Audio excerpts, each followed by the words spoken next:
Olá a todos e sejam muito bem-vindos a mais um vídeo, espero que esteja tudo bem aí desse lado e hoje vamos falar aqui tipo em estilo conversa de café sobre a R5C e as objetivas RF.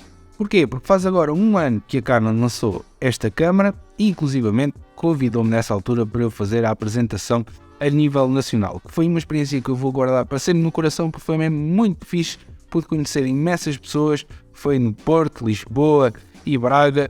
A malta veio falar comigo, é completamente diferente quando as pessoas vêm falar connosco pessoalmente em vez de ser através da internet. Portanto, foi mesmo uma experiência que eu vou guardar para sempre aqui no coração e espero que se repita em breve. Então, porque é que eu decidi fazer este vídeo? Porque uma coisa é nós fazermos um review de uma câmara e temos a câmara durante uma semana, 2 semanas, 3 semanas. Outra coisa é utilizar uma ferramenta de trabalho todos os dias e saber como é que ela funciona. Portanto, é uma opinião que eu acho que acaba por acrescentar bastante a esses vídeos que são um bocado mais limitados desse ponto de vista, porque as pessoas acabam por não sofrer com os problemas que a câmara pode ter ou acabam por não perceber as vantagens que a câmara pode ter. Eu durante um ano utilizei esta câmara todos os dias, como eu já tinha referido. Então, primeiro, quero falar de uma coisa que é muito importante, que é a resistência desta câmara. É uma câmara mirrorless, como vocês podem ver, vocês sabem de certeza que câmara é esta, portanto bastante compacta, com aspecto de câmara fotográfica, não tem nada aspecto de câmara de cinema, e isso ao início foi uma das minhas preocupações. Eu pensei, será que isto se aguentava um boca ali, calor, frio, chuva, essas coisas todas, e eu posso dizer que esta câmara passou com distinção em todas essas situações. Ela já apanhou chuva e eu até fiquei bastante preocupado, porque temos aqui esta ventoinha e eu pensei, bem, ainda vai acontecer alguma coisa, mas não aconteceu nada à câmara. Depois, a nível de calor, eu filmei um incêndio, claro, bem um incêndio, foi uma coisa feita pelos bombeiros, para um filme que nós fizemos, mas mesmo perto das chamas, com cinzas, com poeiras, com tudo e mais alguma coisa, ela nunca se queixou, nunca teve um freeze, nunca aconteceu nada, funcionou sempre muito bem. Depois já montei esta câmera em vários rigs, em montes de situações, em gimbals, em tudo e mais alguma coisa. E até agora, problemas zero. Portanto, a nível de resistência, um ano depois, posso dizer que esta câmera passa mesmo com distinção. Depois, outra coisa. Aquela conversa do 2 sistemas operativos numa câmara, é como ter 2 câmaras e não sei o quê. É verdade, meu. É que não podia ser mais verdade. Eu sei que parece às vezes tipo aquela conversa de clicas no botão e mudas de sistema operativo. Mas é que muda mesmo de sistema operativo. E é muito diferente mudar entre modo de fotografia e modo de vídeo como existem em outras câmaras. Aqui temos mesmo 2 sistemas operativos. Um de cinema e outro de fotografia, e não podia ser melhor, não podia ser mais diferente. Tipo, eu quando estou no modo de vídeo, como se chama aqui, modo de vídeo, é o sistema de cinema da Canon, e quando vocês utilizam o sistema de cinema da Canon para filmar, só mesmo experimentando, porque depois é muito difícil vocês voltarem para trás. A sério, acreditem em mim, depois de vocês utilizarem um sistema operativo de cinema da Canon é mesmo muito difícil. Porquê? Porque nós temos shutter angle, temos waveforms, temos todas as ferramentas que nós precisamos e que são mesmo muito importantes para filmar, e depois quando nós voltamos a outro sistema mais normal, vulgar, sentimos falta. E eu não quero estar a pensar, agora vou para 50 frames por segundo, tenho que mudar o shutter e não sei o quê. Tipo, eu não quero estar a pensar nisso, eu quero mudar para 50 frames por segundo e acabou-se o assunto. Não, já estou pronto a filmar, a fazer a minha cena. Eu não quero estar preocupado com opções que eu tenho que pesquisar quando a câmara de cinema vai fazer isso por mim. Portanto, é uma diferença gigantesca. Depois de vocês utilizarem o sistema de cinema, é muito difícil voltarem para trás. Depois, temos o modo de fotografia, que tem tudo o que vocês encontram nas R5, nas R6, com todas aquelas coisas do autofoco, com todas as funções que vocês têm no modo de fotografia. E isso para mim é mesmo muito importante. O facto de poder utilizar uma só câmera para estas 2 coisas e funcionar sem qualquer problema é mesmo muito importante para mim. Porquê? Porque eu muitas vezes levava 2 câmaras, levava a C70 e levava a R6 para filmar, porque precisava de uma câmera para tirar fotografia, nem que fosse o thumbnail, que é o que acaba muitas vezes por acontecer, e era chato, tinha que levar 2 câmeras. Não é que eu agora não levo mais do que uma câmera quando vou gravar, acabo sempre por levar, mas aconteceram algumas situações em que eu só podia levar uma câmera, e para poder levar só uma câmera tinha que abdicar da minha câmera de cinema, e isso deixava-me sempre um bocado chateado, porque acabava por depois não ter as outras ferramentas que eu já vos falei de cinema que me dão imenso jeito. Portanto, mais um ponto positivo, temos depois fotografia e vídeo na mesma câmera. Depois outra coisa que eu adoro nesta câmera é o facto de não ter IBIS. É verdade, esta câmera não tem IBIS, e toda a gente diz mal dessa situação, toda a gente diz essa câmera não serve para mim porque não tem o IBIS. E então, é uma câmera de cinema, estão a perceber? Uma câmera de cinema não tem IBIS, não há nenhuma câmera de cinema que tenha IBIS. E há uma justificação para isso, porque para nós termos controle absoluto sobre a nossa câmera, não podemos ter IBIS. Até ao momento em que consigam inventar um sistema IBIS que consiga ser bloqueado completamente, não vai haver IBIS em câmaras de cinema. Porquê? Porque agora o que acontece é que o sensor fica bloqueado quando vocês desligam o IBIS, mas acaba sempre por ter oscilações e flutuações. E neste caso não, o sensor está mesmo lá fixo e funciona muito bem assim, e espero que não mudem isso. Isto porquê?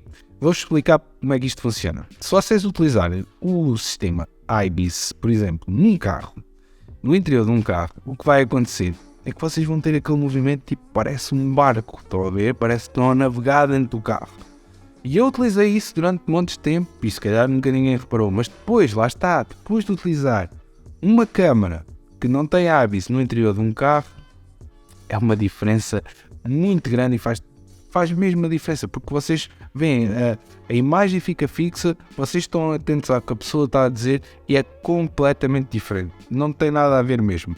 Depois, é uma das vantagens da Canon, é que temos uma câmera de cinema que não tem IBIS, mas depois temos objetivas que são estabilizadas, e temos uma 24-70 que ninguém tem, uma 24-70 que seja estabilizada full frame. Essa é que é a verdade, uma 24-70 que é estabilizada.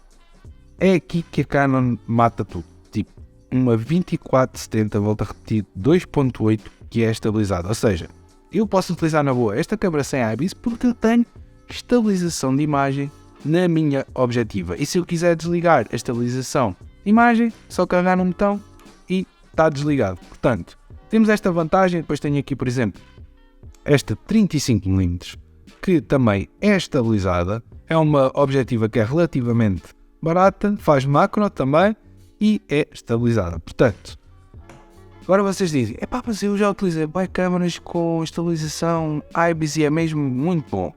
E eu posso dizer, é sim senhor, para a maior parte das pessoas eu acredito que seja a melhor opção. Mas depois, quando chegamos ali àquele nível em que queremos mais e melhor, o que acontece é, o sistema IBIS foi desenhado para fotografia, não foi desenhado para vídeo. E isso nota-se logo, porque quando nós estamos, por exemplo, a filmar com o sistema IBIS ligado, e se tivermos, por exemplo, a 70mm ou 80mm e fizermos um pequeno movimento, ela vai tentar corrigir, e há sempre aquele movimento super estranho, estão a ver? Que é aquela cena super robótica, e que eu testo e consigo logo perceber se alguém filmou com IBIS ou se está a filmar com uma câmera de cinema com sensor fixo. Pronto, isto vai de cada um, né? Eu prefiro assim, mas há quem não prefira, e eu percebo perfeitamente. Aquilo que eu vos estou a dizer é, esta câmera eu utilizei todos os dias durante este ano de trabalho. Quando queria imagens estabilizadas, e vocês podem ver através deste vídeo as minhas imagens estabilizadas sem qualquer Warp Stabilizer, ou seja, o que for, com um gimbal, e vocês vão ver que é mais perfeito. Ainda por cima estamos a falar de uma câmera que é muito mais pequena do que uma C70 ou uma C500 ou qualquer coisa, em que vocês podem pôr num gimbal e funciona mesmo muito bem. Pois, outra coisa, eu ouço montes de vezes, e que é uma coisa que até me irrita profundamente, até. O autofoco da R5C funciona mal. Não, não funciona mal. Vocês têm que saber utilizar o autofoco de uma R5C ou de uma C70 ou de uma C500, porque são feitos por um departamento completamente diferente que é mais virado para vídeo. Porque aquilo que vocês utilizam, por exemplo, uma R5, ou uma R6, ou uma R6 Mark II, a nível de sistema de autofoco, é feito pelo departamento de fotografia e é completamente diferente. Se é mais eficaz, é sim senhor.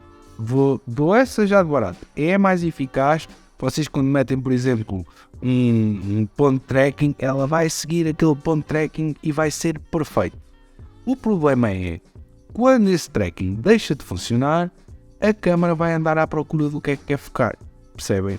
E aqui nas câmaras de cinema, o que é mais importante para mim, e acho que para toda a gente que utiliza este tipo de câmaras, porque muitos dos profissionais até vos vão dizer que nem sequer utilizam o autofoco, eu não sou dessa onda, já fui, mas eu acho que neste momento o autofoco é tão bom, especialmente nas gamas de cinema, que em muitas situações eu não uso o foco manual.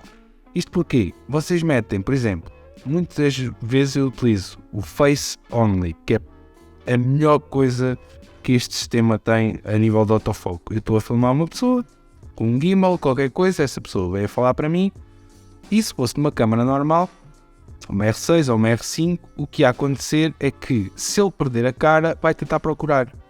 E nesse momento em que vai tentar procurar, vocês vão ver o foco a andar para trás e para a frente. Só mesmo quando perde a cara. Antes de perder a cara é super perfeito e tal.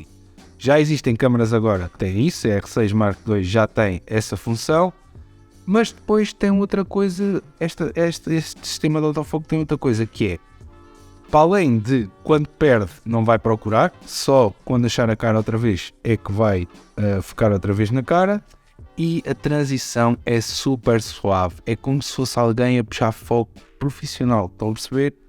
Para mim é a maior diferença, e eu prefiro ter um autofoco que não é super sticky mesmo ali agarrado à pessoa e que é muito mais suave nas transições do que ter um autofoco super sticky e depois tipo vai lá rápido, estão a perceber? Portanto, este sistema para mim está perfeito, para mim não mexia mais nele, a única coisa que eu queria que não tem é 120 frames por segundo, gostava que tivesse Face Detection e Eye Detection, isso é que eu gostava que tivesse, mas pronto, basicamente eu acho que a nível de autofoco esta câmera também é muito boa.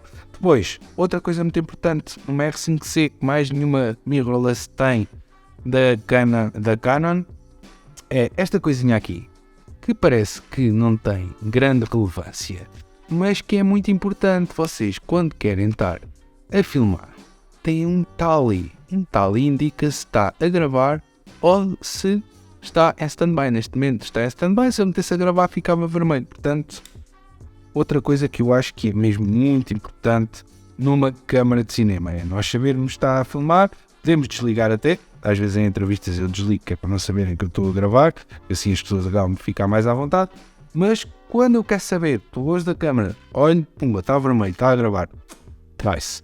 Portanto, são estes pequenos pormenores que fazem toda a diferença numa câmara profissional. Depois, outra coisa que eu quero falar, que é muito importante, são as objetivas. As objetivas, como eu já disse, muitas delas são estabilizadas e depois tem este anel, que para mim é uma dádiva. Este anel é uma dádiva do céu. Obrigado, Canon, porque eu utilizo isto todos os dias. Isto está, no meu caso, está mapeado para o ISO, vocês podem mapear para o que quiser, mas porque é que eu utilizo isto mapeado para o ISO? Porque quando eu estou a filmar, eu não tenho que mexer a câmera, estão a perceber? Eu só tenho que fazer isto. E se eu tivesse que andar aqui atrás, acaba sempre por mexer mais a câmera. E se eu estiver aqui, eu já tenho sempre a mão aqui a agarrar a objetiva e vou mudar o ISO, a minha exposição. Funciona mesmo muito bem e é uma coisa que eu gosto muito mesmo nesta câmera.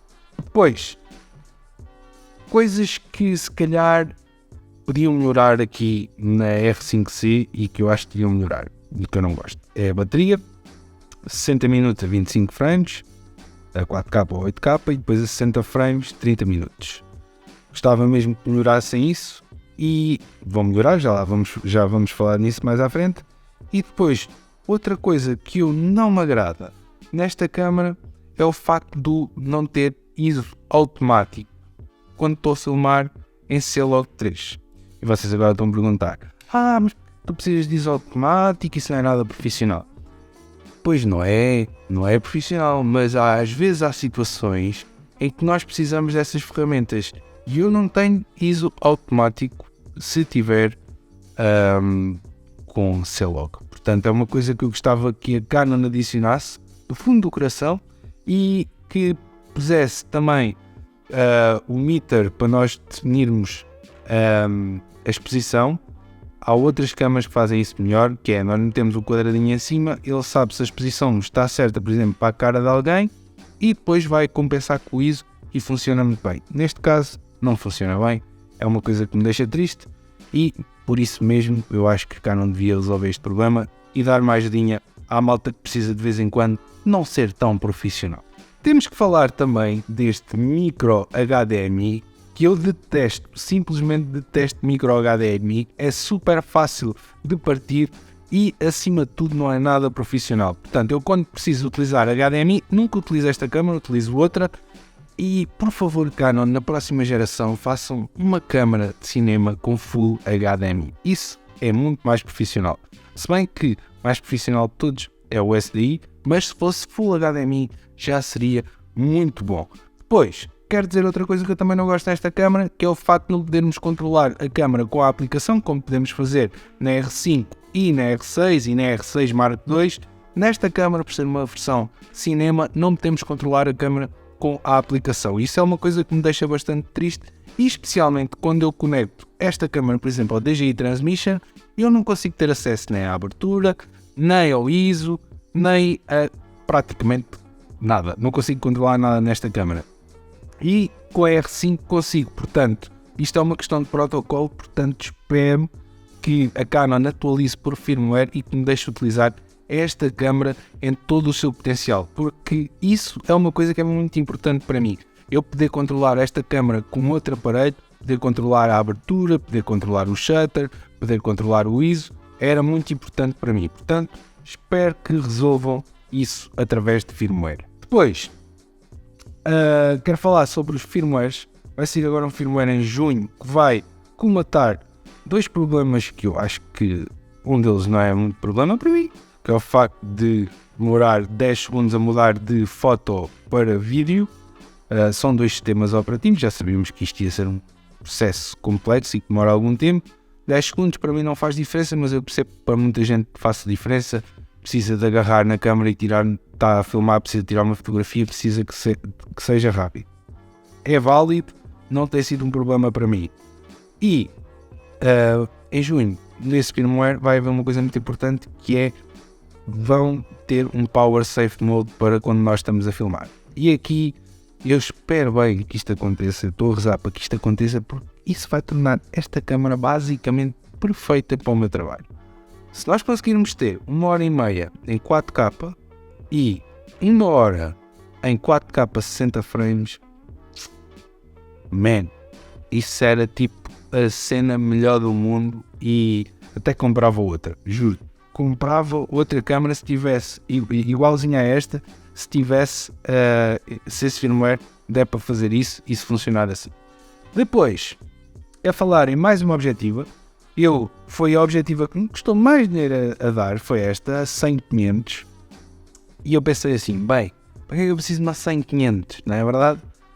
E eu pensei que não fosse utilizar assim tanto, mas eu pedi emprestado a Canon nesta 100-500, utilizei durante algumas vezes, e aquilo que nós conseguimos, por exemplo, vamos filmar para a serra, vamos filmar para um sítio qualquer, não é só os carros, às vezes queremos determinados pormenores e estamos muito longe, ou queremos ganhar uma separação muito grande com uma coisa que está muito distante. Então a 100-500 tem sido incrível, tenho sacado imagens espetaculares com ela, para acompanhar os carros também é muito fixe, não vos vou mentir, mas é cara, mas é muito boa. E depois há quem diga, mas isso é 4.5, 7.1 a 500mm. Pois é, só que vocês com 7.1 a 500mm conseguem ter muita separação, mesmo, muita. E acreditem, porque ainda por cima esta objetiva consegue focar mesmo muito perto, mesmo a 500mm consegue muito perto, quase que dá a sensação que estamos a filmar macro, porque ela permite-nos focar mesmo muito perto. Que é outra coisa que eu queria também dizer, que é em relação aqui à 24-65, que é uma objetiva que eu adoro, provavelmente é a objetiva que vocês devem comprar logo no início, porque é super versátil, dá para tudo, é estabilizada e é f4 constante, é da gama L, tem este anelzinho também, perfeito. Muita gente diz, mas isso não é uma objetiva profissional, não é 2.8 e não sei o quê. Não, isto é bem fixe ainda por cima. Se vocês fizerem algum plano a 65, vão perceber que a separação é muito fixe, muito interessante mesmo. E é uma das minhas objetivas favoritas. Só perde aqui para a 2.8 na distância mínima para vocês focarem. A 24-70 vai mesmo muito mais perto do que a 24-105. E pronto, basicamente era isto, meus amigos. Olha, posso-vos dizer que a nível de utilização, esta câmara tem sido uma máquina de trabalho. Eu tenho adorado trabalhar sempre com esta máquina. Pá, os menus, a maneira de usar, o grip da máquina, que é super confortável. Pá, eu não tenho assim grande coisa a apontar a ela, sem ser a bateria, e espero mesmo que fique resolvido agora com o novo firmware. Portanto, olha, é assim, hoje estou aqui com Covid, esta semana tem sido a semana do Covid e decidi fazer este vídeo a falar com vocês. Espero que tenham gostado e se quiserem mais vídeos destes a falar sobre equipamento que eu já uso há mais tempo, sem ser nada fancy, sem ser nada shit, B-roll, digam-me, porque para mim é mais fácil fazer estes vídeos e partilhar esta informação com vocês, está bem? Então vá, grande abraço a todos e vemo-nos no próximo vídeo.